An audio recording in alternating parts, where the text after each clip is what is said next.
All right, guys, welcome back to the VHS podcast that stands for Visuals Hypnotize Society. This is the premiere of season 2. I'm Sun. I'm Curtis. Yep. And we are here with also Armando. Yep, that's him. So if you guys don't know, on this podcast, we talk about all things visual and creative, whether it comes from film, photos, movies, design, or even audio, music, you name it, we talk about it, and we bring in people to talk about it with us.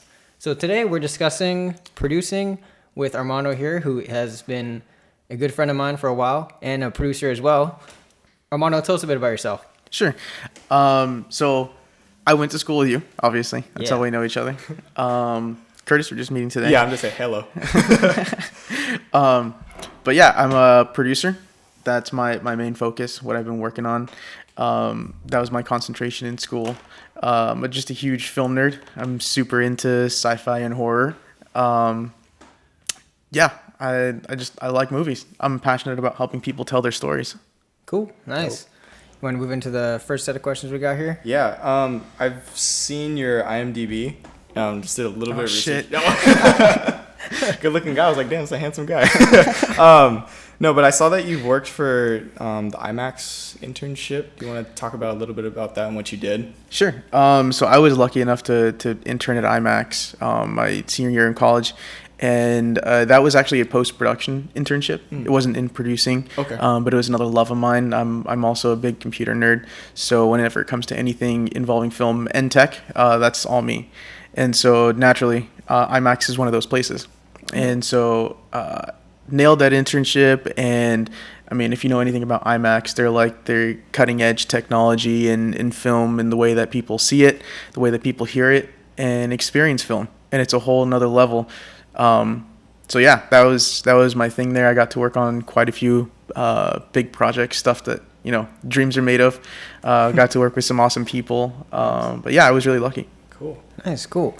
And you got to work on some films that, like, back in the day, like, weren't even released, like Star Wars, Dunkirk. I thought you had all the cool T-shirts and gear when you brought to school. I was like, where the hell do you get that? That was so cool. Yeah, they take care of their people, and sometimes when you work on their films, they give you a cool hat or something to remember it by.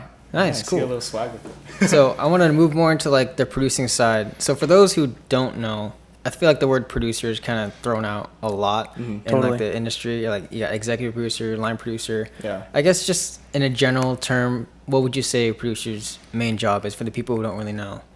So a producer mainly follows a project from beginning to end. They manage the project in ways that a lot of people forget a project has to be managed. They're commonly around to do all the hiring. They're commonly around to, see everybody's fuck ups and be there to mitigate a potential solution. They're there all the way through distribution and exhibition sometimes too. A lot of people misconceive that role. They think that a director is normally the person who's always in charge, but commonly it's a producer. Yeah. But their name always kind of gets left in the dust. And I mean, some people are okay with that. Some people don't want to have their name, in Variety magazine every week because they did something.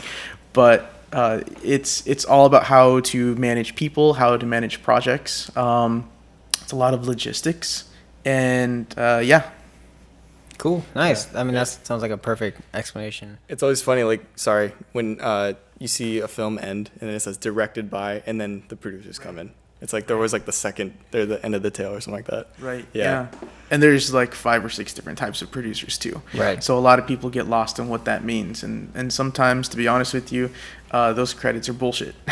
Really? Yeah. Really? Like a lot of times, I won't name any names, but a lot of actors, big profile actors will come in and work on a project and just because they are who they are, they'll have into their contract that they're going to be written in as a executive producer or something like that. I remember learning about that. Yeah, that was whack. So they're just getting paid just to get their name slapped on something.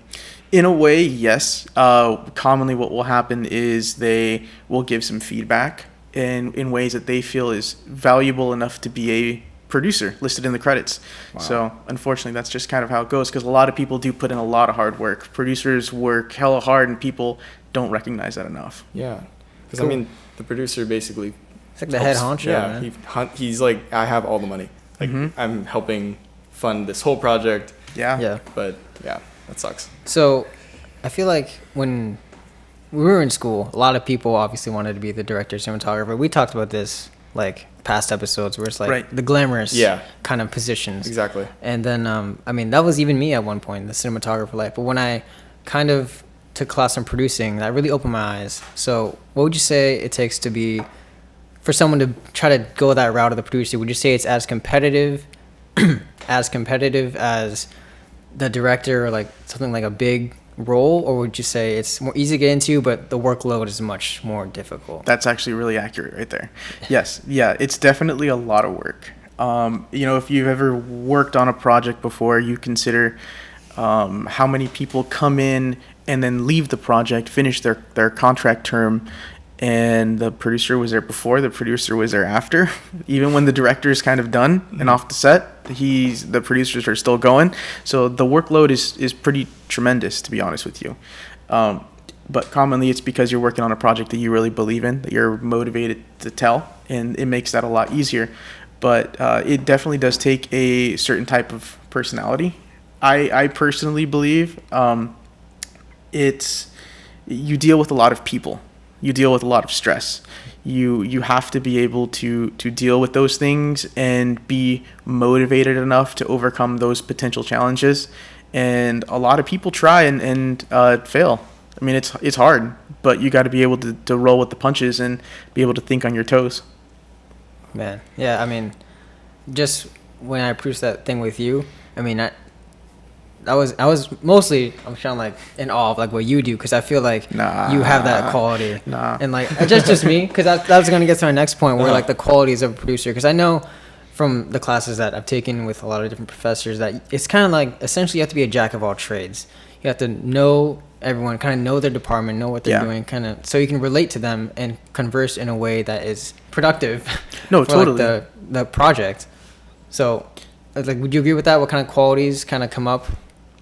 Yeah, so I actually think that, and this might speak to another topic as well, but I feel like for people who want to be producers, the best thing you can do is do everything.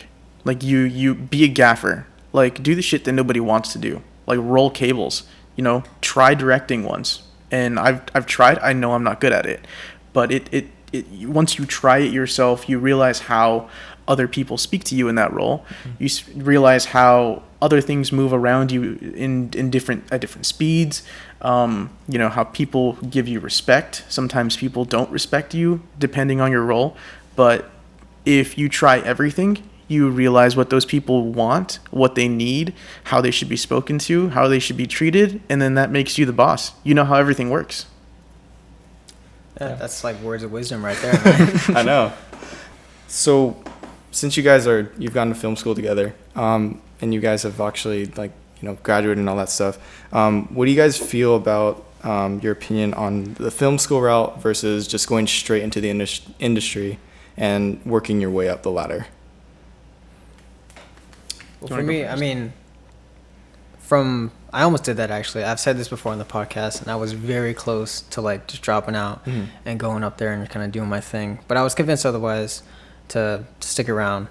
Honestly, it's really hard. I think film school can only teach you so much, because I've talked to some people in the industry, and they say that film school teaches you like 10% of what you need to know to survive and like actually make a living. That's what I've heard too. Yeah. So it's really tough to say. I think really you just go to school to gain connections and maybe learn a little bit here and there, but for the most part, you're just trying to learn through experience and gain that networking. That's what school's all about. At least film school, that's what that's all about. Okay. Is what I would say. Yeah, no, I would totally agree with that. I think that people that I hang out with now, people that I associate myself with, everybody I know is from school, and we all have similar interests. And I think that, even just friends, just friends in general, they're all from school. We all, feel the same way about movies and talk shit about movies the same way. But ultimately, I feel like it just depends on the person. I think that a lot of people have enough motivation within them to pursue that path on their own. Sometimes people need that extra push, and sometimes I think that's from failing. and a lot of, well, everybody fails in film school. Everybody does at some point or another, and hopefully you do it sooner rather than later. But I think that goes a long way, and that kind of leads to my next point, is that regardless of what route you take, I think the only thing that can really, give you that experience is just going out there and doing it. And a lot of schools give students that opportunity to go out and do stuff on their own. That's what we were discussing earlier. However, some schools provide better options for that. Without naming any names, I know some schools will give their students $25,000 to make a project, and or we had less than 10. But it forces people to be creative with that money, with those resources. But sometimes people do have way more options, a more fruitful array of options when it comes to producing their own film. So it's a really tough question to answer. It just depends on people's personalities. I know people who've done both and they're successful. So it just depends on your personality, I think. Yeah, and I'm glad you said that, because when I did film school at Saddleback, I had a professor, and he basically told us, like, either in this for the long haul, or you're just doing this just because it's fun, and it's not fun. Totally. I'm glad that you said that it takes a certain personality, because you really need to make sure, like, you're hardworking, and like you're gonna get your hands dirty. You're gonna be working your ass off. And the film industry is like it's nasty. It can be nasty. It is, yeah. But I think people think that it's like, oh, it's Hollywood, like glamour and like exactly. I was about to say they don't know what goes into it, how hard everyone works, producers work. I mean, it's just insane. It's about like the most non-glamorous job like someone could have. Yeah. In many ways, it is. Camera, it's like. Yeah. I mean, yeah, but it's also 45 pounds. Exactly. And I'm sweating and my shoulders hurt. But no, that's actually, it reminds me of this thing that happened a while back. Again, without naming any names, but I was on a project and we were shooting in the cold this one time. And of course, if you want to get practical effects and you want it to look like it's cold, put these actors in the cold, like make it look like it's cold. That's way. And so we were shooting in the cold, and this is maybe a few years back, with students, and everybody knew what the conditions were going to be like. Everybody knew it was going to be cold, and this one person decided not to pack a jacket, dude, and wanted to look good instead. So what the hell? That person ended up paying the price later, because we had like 35-mile-an-hour winds, and it was cold, and everybody was cold. Where were you guys, like in the mountains or in the desert? In the desert, okay. Yeah, and so she wanted to call it. She was like, "We got to get everybody out of here. It's uncomfortable." And I'm like, "Are you fucking kidding me? Like, everybody's fine. Let's get the shots and go." Yeah, might as well. You're here. I mean, yeah. Yeah, people. I mean, they just don't know what to expect. Yeah, a kid or like someone like a middle schooler will watch movies their whole life, think like, man, I want to be a part of what it takes to make that movie. Like, and they're probably in their mind just thinking holding a camera or like being on set pointing at something cool, like those awesome stock photos you see. Right. But no, it's not like that at all. Like, I mean, not only the production is like grueling, but the post-production process is like so even worse, like at times, like to go through the coloring process, the editing. I mean, you were just telling me how your editor right now in your current film is like, you had to, let her go because, shit gets tough. It's not that easy. And it's not as easy as people think. And I feel like if they told me, or if they told some students that, like right when they walk through the doors of film school, it would make things a lot more easier. I can't agree more. I honestly think that people need that rude awakening on day one. And I can guarantee you a lot of people would stay and a lot of people would leave. But I don't think that, this kind of goes back to the last topic a little bit, but I don't think that film schools are honest enough with their students. Yes. I feel like that just I mean, maybe some are. I only went to one. But I don't feel like a lot of them are honest enough with people. They don't give, and I've had some professors who are very different and are really real with you and will tell you, no, this is not why, people get into this industry. You're in it for the wrong reasons. And I appreciate those professors, because honesty is what a lot of students need. A lot of people need to hear that. And granted, there's the people who already know these things going into film school, and those are commonly the ones who will end up dropping out and be fine. But the other ones are the ones that likely need to stay in school. Yeah. Yeah. Yeah, totally agree with that. It's tough, man. Well, I wanted to kind of segue into the next one. We're kind of a similar topic where, in the 4 years that I've been at Fullerton, I guess when I first got into like shooting and film and video was like high school years. Mm-hmm. And then I took that through college. And just to look back on that and realize how much has changed both technologically, how people hire and fire things in the industry. How would you say, well, let's talk about how things have changed first of all, like as far as watching movies and the accessibility to shoot movies as far as technology goes. Like back in the day, like these cameras were like fucking crazy expensive. Like only the select few, almost like the elite could use them. And even further back than that, like the film industry wasn't a thing that people want to get really into. It was like either you're already in it, you know a guy, then you end up building up from there. Like, right. So nowadays, it's saturated to the point where people want to be in the film industry. That's fine, but the accessibility of technology kind of creates this weird like parallax where we're kind of stuck in this constantly evolving like video format, like, or not format, but like technology to make things easier, but at the same time harder.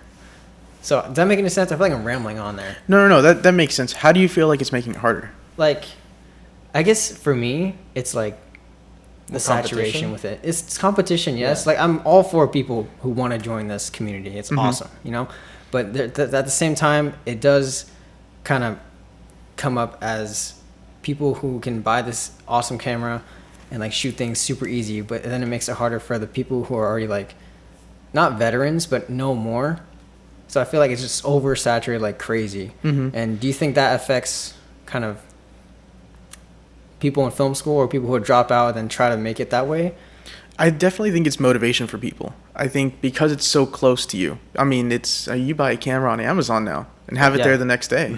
I mean, that wasn't a thing back during the celluloid days. So I think that's a reason for people to strive to try it at least a lot more often than in the past. I mean, in the past, the fees for post-production on celluloid is ridiculous. So nobody can just try that if they wanted to. You'd have to go to film school for that. But I think that it's definitely a bigger saturation of content. And I mean, everybody knows that nowadays. If you got an Apple TV, you've got 32 apps on there from different channels and different web series and content's everywhere. Content's on your phones, on your tablets, and on your TV, and in theaters. Yeah. So I mean, it's everywhere, and anybody can do it. I mean, there's been maybe a dozen films shot on iPhone that are huge, even nominated for indie spirits and stuff like that. So anybody can do it. I don't always think that it's the best thing, and that's a big topic. But I mean, it doesn't look the same. People who argue with digital cinema versus celluloid, I mean, it's an entirely different thing. It's a flat image, but I mean, it's accessible. So there's pros and cons to it. Totally. So then, basically, I think the answer to this question is basically like it's easier to get into it.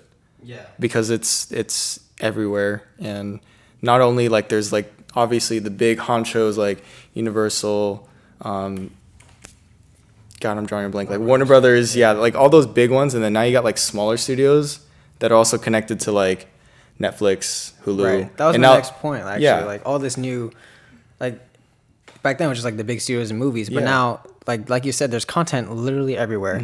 So maybe it kind of goes hand in hand. I know I feel like I'm bitching about like the saturation of like the increased amount of people getting into the industry. It's a good and a bad thing. But at the same time, there's so much more content needs to be created. I mean, you were just telling me about your new job and how like they're moving into content creation. Yeah. Like just kind of original content, I should say. Yeah, I mean, nowadays there's tons of apps out there you can find on the App Store that people have never even heard of, and they have tons of web series that are, an entire season, and every episode is only 10 minutes. And it's like, oh, that sounds kind of easy. Yeah. There's a lot of opportunities out there. But I think that leads to a decent point, though. I was just talking to my friends because I went to a premiere the other day for The Farewell, And I don't know if you guys have heard that movie. It's a Lulu Wang directed movie. It performed super well at Sundance, and I'm all about indies, all about them. And the movie was incredible. It was beautiful and all that, and it was distributed by A24. So like A24 is like my dream job. I would love to work with them because I'm always passionate about all the stories they tell.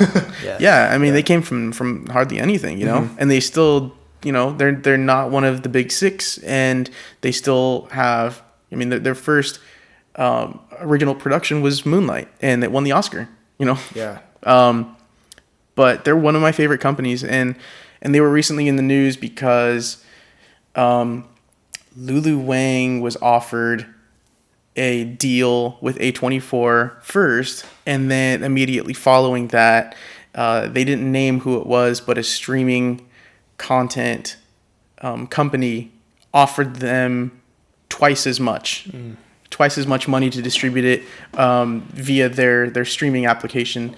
And I'm like, holy shit, like that has to be such a difficult thing to think about. And in the article, Lulu was talking about her mom, and she spoke to her mom for advice and told her, well, if I took this deal with the streaming company, I can buy you a house. And her mom said something like, well, I'm already in a house. Like, go to the company that will tell your story the right way and treat it the way that it should be treated. And I was like, holy shit. Damn, that's like that's some deep. Hardcore shit. Yeah. That's really deep. So she turned down that money for A24, and I'm like, man, like I mean, they know how to promote that stuff. Yeah. Especially stories like that are very culturally aware and stylish in their own way, and I mean, they're all very unique. That's awesome. Yeah. I didn't even know that. That's actually touching in a way. But that's how you know they're like a true artist. You know what I mean? Absolutely. So I admire her for that. Yeah. That's crazy. So, Armando, I wanted to kind of touch back on the producing side a little bit because I know you have a lot of experience there. Maybe you can easily kind of generally explain the producing process from like kind of like the pre-production to the production to post-production. Like what is not each step, but kind of like the general way that people do things as a producer.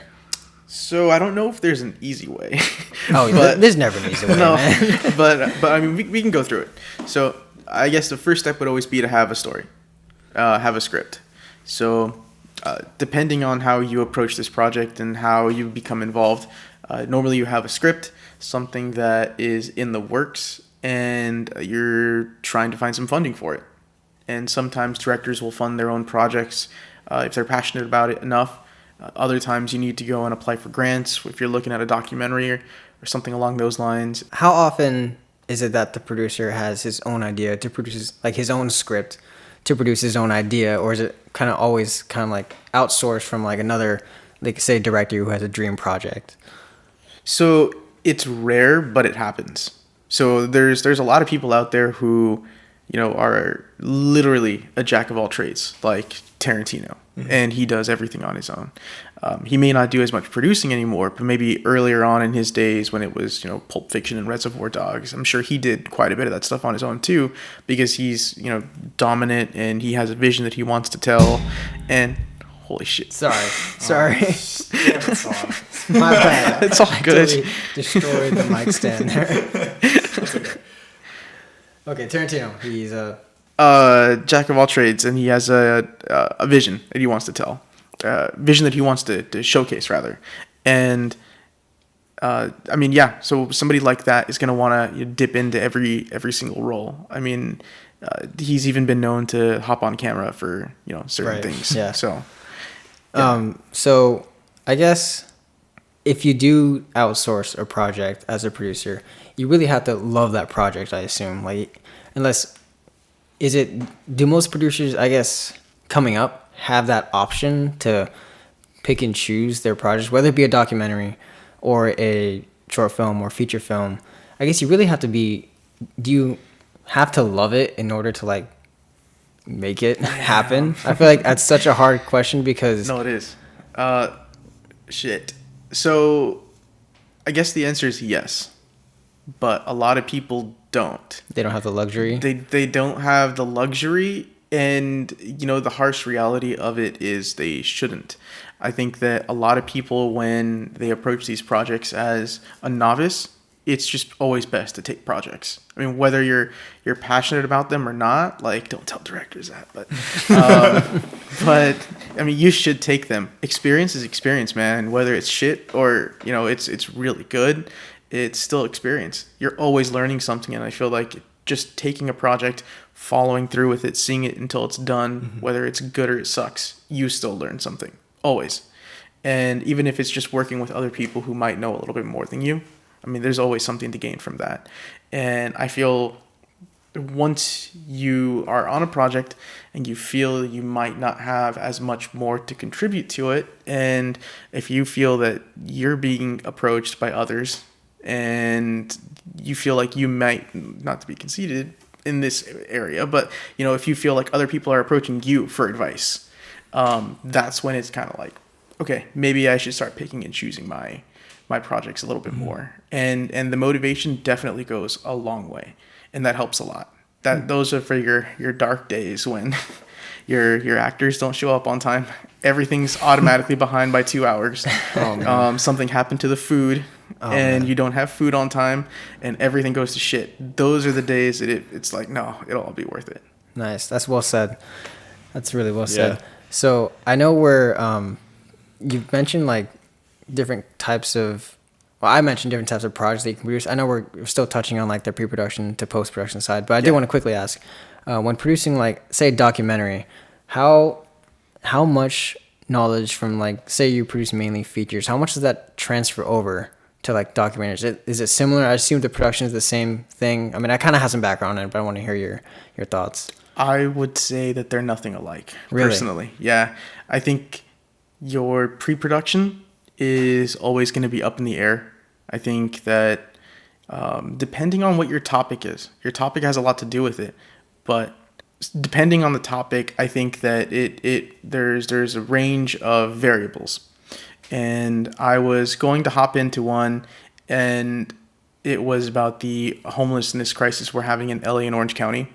And I mean, there's a lot of variables there. You're at the mercy of your subjects, essentially, on every project, but on this project specifically, it's location, weather. These are different things you're trying to plan for when you sometimes will have a completely controlled environment when you're shooting a narrative, and it's going to be harsher, it's going to be longer, and it's just going to be dragged out a whole lot more. Mm-hmm. And sometimes, you know, those topics might be really close to you, and that passion will literally take you through all the way to the end because you feel passionate enough about that project that you feel everybody needs to see it. So cool. Nice. I didn't know that. So I guess let's move back to like the pre-production, kind of like sure. general lecture of how this kind of goes down as a producer. So I know from experience that pre-production, huge thing is getting those freaking permits down. So yeah, as like the producer, like I already kind of know this, but I'm going to ask, how important is it to get those permits down, to get everything cleared for people? And what are the consequences if that doesn't happen? Well, the good thing is that you wouldn't get arrested. Your AD would get arrested. Right, I remember that. I definitely remember that. So definitely consequences, though. I mean, a lot of people like to shoot guerrilla style, and I will be supportive of that in certain conditions. But many times it's anxiety inducing to me if you don't, because if you're out in public and you've got a lot of people, sometimes people see a camera, they get excited, they try to start some shit. So that kind of stuff makes me really nervous about making our day. So it kind of depends. I mean, if you're out in the desert and you're not going to bother anybody, maybe I would say, okay, you don't need it. But sometimes if you're shooting in public places or in conditions where other people can delay your project, can cause harm to your project, harm to your crew, anything like that, I feel it's 100% necessary. And sometimes they're easy to get, sometimes they're free, sometimes they're expensive. Right, I wanted to touch on that, like the expenses of the location permits and stuff like that. It really adds up, doesn't it? Absolutely. I mean, that's one thing that producers do. In addition to everything else, they manage the budget sometimes. And it's all about knowing what things cost and again, experience. If you have a producer who's never worked at all in the grip department, then they may not know what certain things cost. And sure, you can do that research, but how much faster and effective are you going to be if you know that stuff off the top of your head? Mm-hmm. So, so I feel like expenses definitely add up really, really quickly. And on my last project, we got really lucky and we were able to pull a lot of stuff off at really low rates. We got the homie hookup for a lot of our stuff, and then our location was amazing, and we paid such a good price for it. But the owners were awesome. Nice. And you go in, you be nice, and sometimes they'll do you a favor. Nice. And speaking of like the homie hookup, I follow a lot of like different movie pages, film pages, and there's always that ongoing joke about how like work for exposure. And I feel like, is that to blame on the producer most time? I feel like they get a bad rap. Like they kind of have to be the bad guys sometimes. Absolutely. And so how many times do you think, well, first off, I don't think it's appropriate anyone should work for exposure. I mean, I feel sometimes it's necessary if you're like really trying to put your foot in the door, but most times I feel like a compensation is necessary when asking someone to literally devote their like hours on hours of time with you. So, I mean, what's your thoughts on that as far as like producers having to ask that? Is it necessary for them? Because maybe from the other side is different. Maybe I'm just being an asshole and not knowing about the other one. You're not an asshole at all. I think it depends on the project, and it depends on your level of involvement. I think if you're going to be a lead producer on there, then sure, it'd be nice to have something. And I've been asked a lot if I want to do something and work for free. And sometimes I think that's okay. If the project is cool and you feel like it can go somewhere, sure. But I would, take it with a grain of salt and just remember what you're going to be devoting to that and what you're signing up for. Because, I mean, nothing's worse than a flake. Oh, yeah. So, yeah, I think a lot of people do that still, and that's totally fine. But I also think it's if you feel like know your worth, and if you think that you're worth something, then I think it's totally valid to ask for that. Sorry, taking a drink of water. I like that answer. I can agree with that. That's cool. Before we move back to moving on to the producer's role on the production end, I wanted to touch one more thing on pre-production, which is the budgeting. So I know the producer's role is to be like really hard hitting with the budgeting. I remember learning that and when I took producing class. So when it comes to budgeting, where do those funds come from most of the time? Like people think producers got all the money, right? But where does that money actually come from beforehand? Is it, I know for documentary production, it's a lot of grants that come in. Right. For feature production, like where does that actually come from? Is it the studio like that provides it, or what do you, I don't know. Enlighten me. It depends on the project, of course. Grants can actually go for narratives as well. It's really common amongst grants because of their non-profit nature that they commonly are associated with. But with narratives, I mean, I've seen a lot of grants that still go for narratives too. And I mean, like that's a huge thing. Like that's free money out there.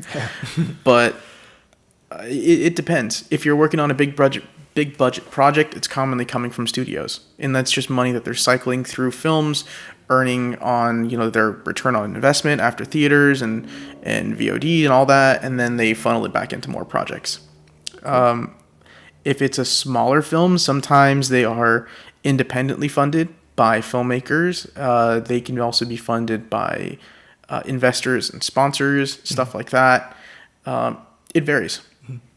Yeah, and I would say like for those like the independent funds as well, like Kickstarter and like I didn't even touch on that. Yeah. But I also want to. Okay, so now I'm gonna kind of segue into like the production. So what exactly does a producer do on set? So it's kind of a tough question, and I think that every producer is going to give you a different answer.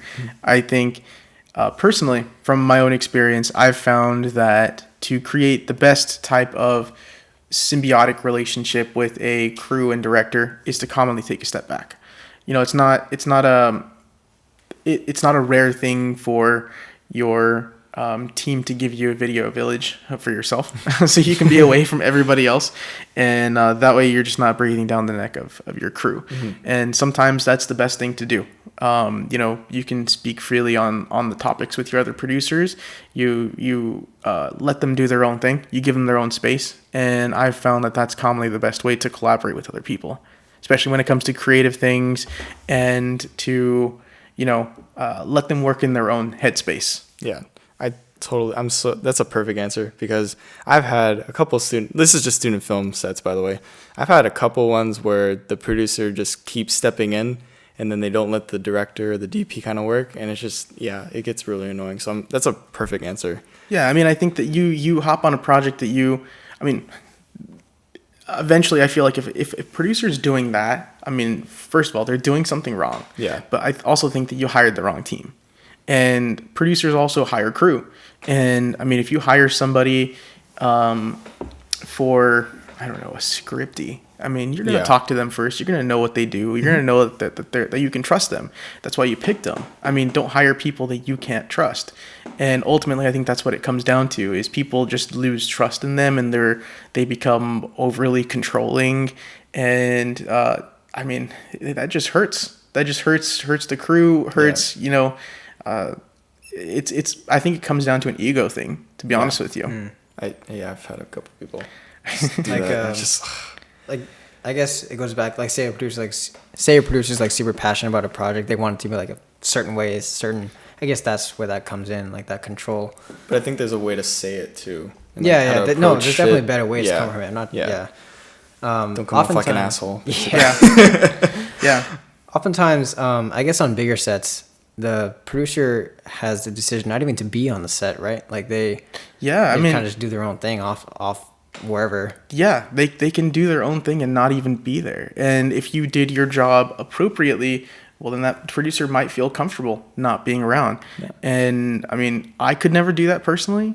I feel like I always should be around, and every producer should always be around. But I mean, to each his own. If they're doing that and they feel like everything's fine, that's cool. But I like to always be around to help mitigate potential solutions for issues that come up. And because I feel like I've done a little bit of everything, I feel like I can help on those things. Awesome. So I won't breathe down the neck of other people, but I'll give them their space, but I like to be around. Cool. Nice. No, Armando's like the perfect producer. I know, yeah. Thank you. Just he's anybody out there. Yeah, he's the one. The chosen one. You're saying like mitigating things on set is kind of like something that every producer should kind of have a talent to do. So when it gets to a point where like you can't mitigate it any further, whether someone you hired or somehow your other producer brought in someone else, like when it gets to a point where you have to like let them go, is that a common thing that's done on set? And if that's the case, then how do you replace? How does that even happen? So again, I think every producer is going to give you their own rundown on that. But personally, I feel like depending on that person's role, let me give you an example. So I was on a project a while back, and we had a scriptie who was not doing their job. And I mean, you know what a scriptie does. You know how important it is to have one. Those notes are vital to an editor. And if an editor doesn't have scriptie notes, he's going to be like, what the fuck? He's going to lose his shit. So we had one that wasn't really doing her job. And I mean, like, it's a friend of mine, but also like it's my job to help facilitate the best product possible. And you got to talk to that person, be gentle with them, and let them know, hey, like, I think we might, need to bring somebody else in here, and I'm not sure that you're giving us, the product that we need. So how about we swap roles? And I think I swapped a PA with her, put the PA in there, gave them a 5-minute rundown of what they're supposed to do. They did amazing. Nice. Did awesome. And she ended up being a PA. And I mean, you have to go about that conversation respectfully and talk to them the right way. But I mean, sometimes that stuff has to happen, and you have a better product for it, I believe. Man, talk about like Like, that's like the perfect scenario. Yeah. Like, dude, you handle that like a freaking G. Yeah. Just got to get shit done. Yeah. No, that's but in a nice way. I never thought about that. How like sometimes when you hire people, you make that kind of friendship relationship with them. Yeah. And to have that conversation must be tough. But it seems like as a producer, that it's a talent. It's a skill you must have. Yeah, and nothing makes it any easier ever. It will always be hard. And those people, I mean, when you start an independent project, you're doing everything together. You guys are basically family. Yeah. And I mean, like when we worked together, we saw each other like all the time. So it's just about, and you were amazing, of course. But sometimes working with certain people all the time isn't always the easiest, especially if you don't get to choose them. So it's all about how you talk to people and how you manage that conflict, I think. Right. Yeah, cool. Did you want to move on to the post? Post, or did you have anything else you want to say about the production side of producing? I don't think so. Let's move to post. All right, let's move to post. So I guess when that post process comes, like, what's the first thing? Like, it's all good, everything's shot, DIT has it on the freaking hard drive. What's the next step? I mean, that's given that the DIT has definitely done its job. Oh, yeah, that, dude. That's, I'm sure we've all had that issue before, where your DIT dumps a card, and that card is either empty or something, and you find out later that there's stuff that hasn't been named, or you dump the same card twice. Yeah, that's the worst. Yeah, a lot of that stuff happens, and I feel like that part of post starts immediately. So that's number one. Making sure your assets are together and protected and backed up. Backed up is so huge, and people, I can't believe people forget that. But I mean, accidents happen. Yeah. So I've found that having copies of all of the work is always number one. So I personally have like a Pelican case with a bunch of drives in there, and I'm always like, I don't count that as part of the budget. I just always give it to my editors, and I say, hey, just make sure you back all this shit up. Like, don't forget, I'm gonna check it after. Like, just back all this stuff up, please. Nice. And then you have, a second or third copy of whatever it is, and I've got like a dozen drives in there. So I just always make sure there's plenty of copies.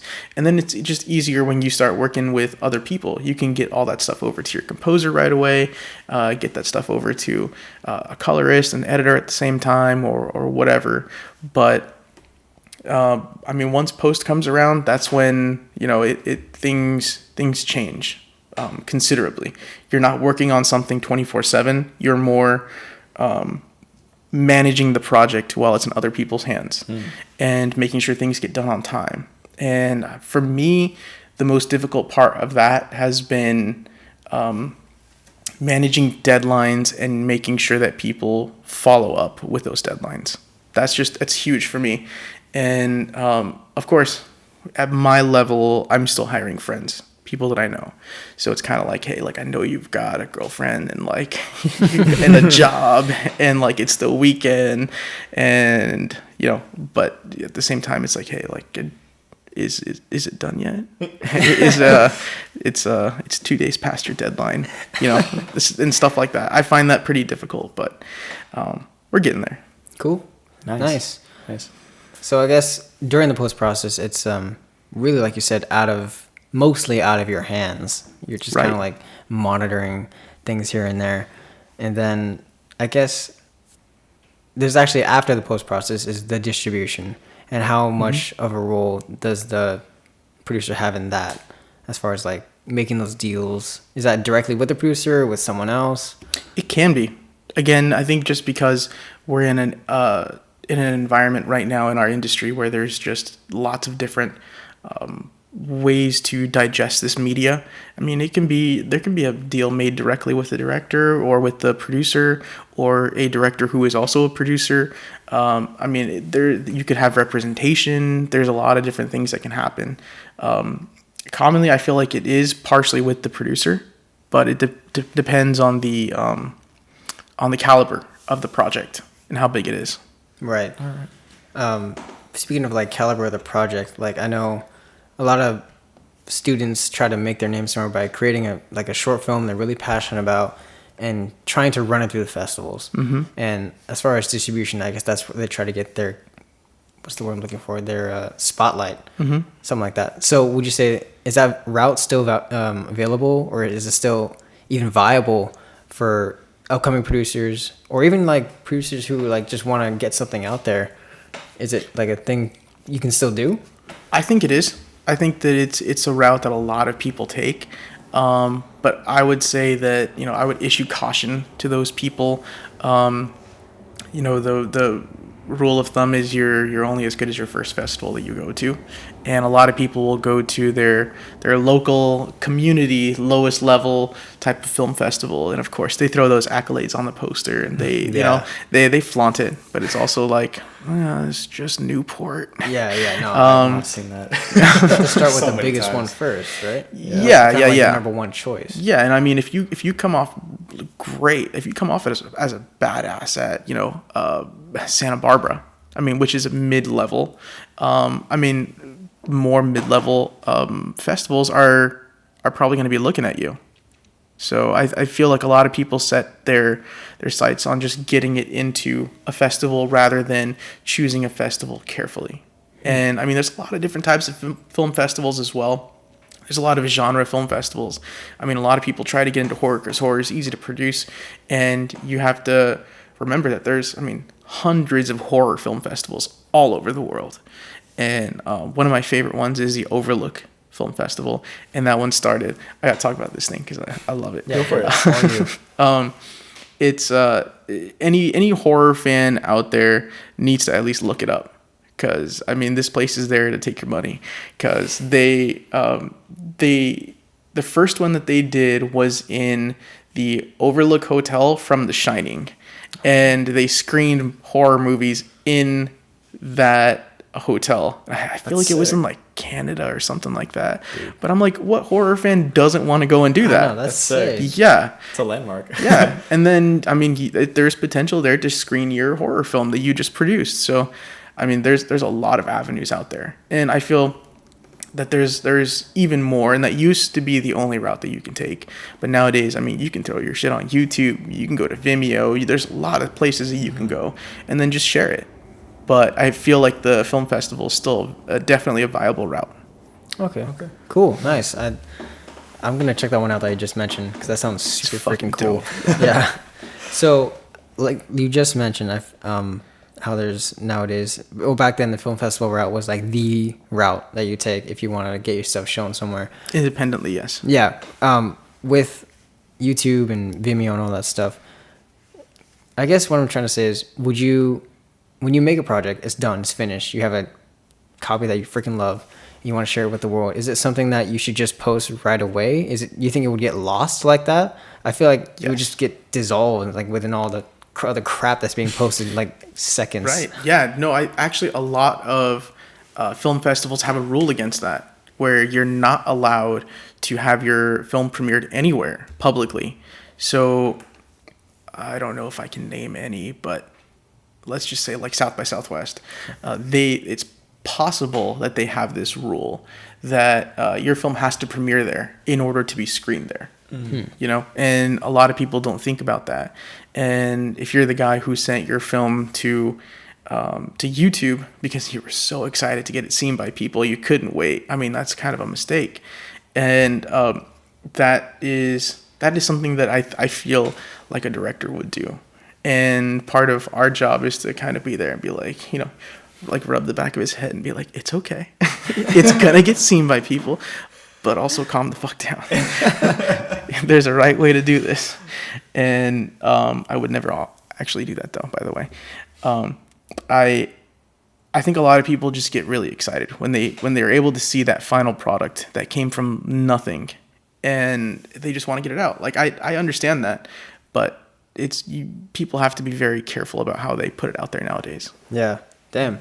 That's pretty good words of advice there, because I feel like a lot of like student filmmakers feel like just want to get out as quick as they can. Mm-hmm. But let's say you do it right. You get it to a medium film festival. It shows. It's awesome. Where do you go from there? Like, do you just hope that like distributors come out to you, like Netflix, like just reaches out to you, or just any other either streaming or studio like wants to make it like a bigger thing? Is that wait, I know the chances are low. I mean, all this, even getting into a festival, your chances are fucking like less than 10%, less than that. So let's say you do make it into the festival. It shows. What happens after that? What do you do as a producer? Is it just over? Is it like, I don't know. Where do you go? Well, I think there's a lot of different variables as well. Number one, are you working on a short? Are you working on a feature? And how is it performing? I think if it's performing really, really well and you feel like it has legs, I mean, keep on pushing. And a lot of those film festivals will continue to accept projects that were made, I feel like, a year in the past. So you have an entire year after your first one that you can start sending them to places. So that, I mean, that's a year is a long time. So you've got that year down, and there is that extremely rare situation where somebody important sees it and they feel like it can, turn a buck around into $100 bill. And, that's the case for some people that I know. And they made a horror short. I think it was James Wan who saw the film. They turned it into a big budget feature, or actually not a huge budget. It was like less than $10 million. But turned it into, I know. It is a lot of money. It is a lot of money. And it's the opportunity of a lifetime. Yeah. But I mean, considering what movies go for nowadays, it's not considered a big budget. But anyway, the film got produced and distributed by Warner Brothers. And I mean, that's huge. It's a huge deal, but that hardly ever happens. And it's everybody's goal and aspiration, I think, but it hardly ever happens. So I think that shorts are commonly around to showcase your talent, and ultimately the way to make a buck off of it is if you do a narrative, a feature. And I know somebody personally who just directed a film about football. And I don't know a whole lot about how it was funded or anything like that, but he's a great guy. And I hop into my Fandango app to go buy my Spider-Man ticket yesterday, and it pops up on the what's out right now page on Fandango. And I was like, holy shit. Damn. Yeah. So shout out to Rob, because that's it's a huge accomplishment to have your film show there. And it got picked up by a distribution company, and they're helping him out in every way possible. So that's kind of the dream. That's really cool. Sick. Damn. Okay, so just wrapping things up, what tips do you have for aspiring producers and just student filmmakers in general that you've come across and you want to convey to everybody that are listening or watching? So I think the number one thing is don't be afraid to just try stuff. Try everything and anything, even if it sounds scary to you. And I think that the second piece of advice also coincides with that, and that is do your research. I think that I've met a lot of people who come into a role and they think they know what to do, and they're all show, and they come in and they got a bandana around their head and they look like they know what they're doing when they come in as a gaffer, and it's like, no, do you actually know what you're supposed to do? And do you actually know who you're supposed to report to? And I mean, it's so easy. Just do your research. Just Google it. If you really don't know anything, just Google it. Do your research. And that's a huge thing. I really feel like not enough people do that. And and I feel like that coincides with just try everything. Nothing can take that experience away from you, and you only have things to gain by trying things. So I think that's it. And then one little fun question, what do you love about producing? What's one thing that you could think about, or sorry, let me rephrase that. He just hates everything. He just hates everything? What is one thing that you love about producing and that makes you drive and makes you keep doing it every time? I think that producers are the gatekeepers to other people's success. And I feel like you are the one hiring people. You can determine how diverse your crew is. You can, determine how high your director can aim for when you bring people on for that budget. You have the opportunity to take that director's vision that he has in his head, put it on a screen, and let other people into that director's head and see what happens. And it may not be through the prettiest way. It may not be through the easiest way, but I mean, you get it done, and you have a lot to show for it. All right. I Cool. love that answer. That's like well said. Definitely some meaningful shit right there. Yeah. All right, so to move on, to close off of that a little more. I want to talk about some recent movies we're looking forward to, and to start off, I just saw like Toy Story 4, and Curtis. Before we recorded, we talked about it a little bit. We both saw it recently. It's great. I mean, Pixar, hard to go wrong with that. Right. Their animation style is insane. Because before I watched Toy Story 4, I binge watched 1, 2, and 3, and going back to watching 1, I still enjoy it just as much as I did. In fact, more now. It holds because up. I see different jokes in there that I didn't get before. But my only gripe with the film, I'm not going to try to spoil anything too much, is that I don't think it was truly necessary. We touched on this, Curtis, because we feel Toy Story 3 kind of... Yeah, I think Toy Story 3 would have been fine. I don't think you need to really... It's like more of like a epilogue, I would say. Yeah, it wrapped it up. Toy Story 3 wrapped it up perfectly. But you know what? I was surprised at how they wrapped up Toy Story 4 without trying to spoil anything. So I think when you see it, you'll like it. That's awesome. Dude, but the animation, holy shit. Dude. I heard it's like amazing. Immaculate. Oh my God. Wow. It was like the attention to detail and just everything that Pixar has gone into. Like, I think they've built up to this moment. It was just amazing. So I really liked it. What are the movies you're looking forward to? Oh, God. Got a lot. I feel like we have a lot. Yeah. I can't wait for Lion King. I'm super stoked for Lion King, and I can't wait to see it on like the biggest screen possible with the best sound, because I'm like, I mean, come on, like Donald Glover and Beyonce as Nala, come on, like just that right sounds there, amazing, amazing. Yeah. And I have to be honest, I was really against a lot of the live action in quotation marks. I actually haven't seen a lot of them. I am Book? excited. I saw Jungle Book, but like the Okay, other ones good. like Beauty and the Beast, Cinderella, I didn't actually watch those. I didn't see those either. Because Did you I see wasn't Aladdin interested. No, I have no interest in okay. seeing Aladdin, to be honest. Yeah, I don't waste your money. Like, if you That's want to what watch I've it on a whim, like if Netflix brings it on, just watch it then. But Right. But I am Isn't that excited for great? Lion King. Yeah, I'm super stoked for Lion King, and I'm also really excited because I love horror movies. Midsummer is coming out. Dude. I cannot wait for that. I mean, when I saw Hereditary, like that movie fucked me up so hard. I've said it before. Holy crap. That was like another level of horror that I've never experienced in my life. Yes. So I'm The like... anxiety. Yeah. Yes. It was insane. So to go in with Midsummer and have that kind of same expectation now, I'm interested to see how it's going to like surprise me.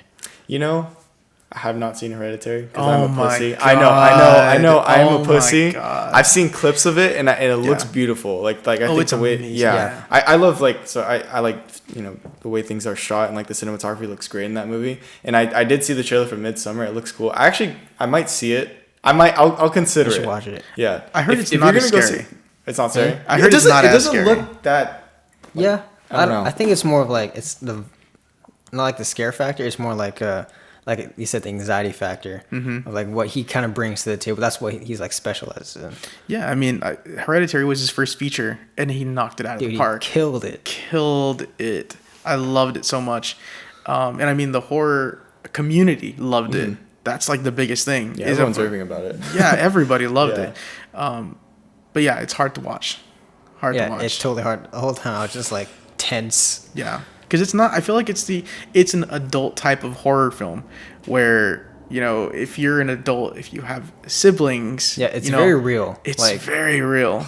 It hits you like hard. Yeah, this is not an Annabelle type of scary movie. No, this is fucking real. So that's why I'm excited for Midsummer, because the critics are saying it's just as good. Damn. So Cool. I'm stoked. Same. Anything One else? day I'll work up the courage. Well, just one day, just watch together. Don't worry. And then I think the last thing that I'm like super excited for is also my boy Quentin Tarantino. Once Upon a Time in Hollywood. Yeah. Yes, I'm like the biggest Tarantino fan, so I cannot wait for that movie. Same. Nice. I mean, I saw one trailer for it and I was already interested, and I think they just released a new trailer like super recently, right? Yeah. Like a few days ago. I didn't watch that one yet, so I already know that like it's gonna be good and I'm gonna watch it. But maybe you can enlighten me of how what do you think he's gonna bring to this as far as like his ninth film? Yeah. It is the ninth of them. So I saw that trailer and I wish that I didn't, because I feel like there was one specific thing that I saw that I I just wish that they would not have put in the trailer. And I mean, maybe it's not that big of a deal, but I also like to be really surprised. So I think the first trailer was beautiful, of course. And I feel like this is going to be, I mean, this is probably a script he's had in his closet for so long, that he's been working on for so long.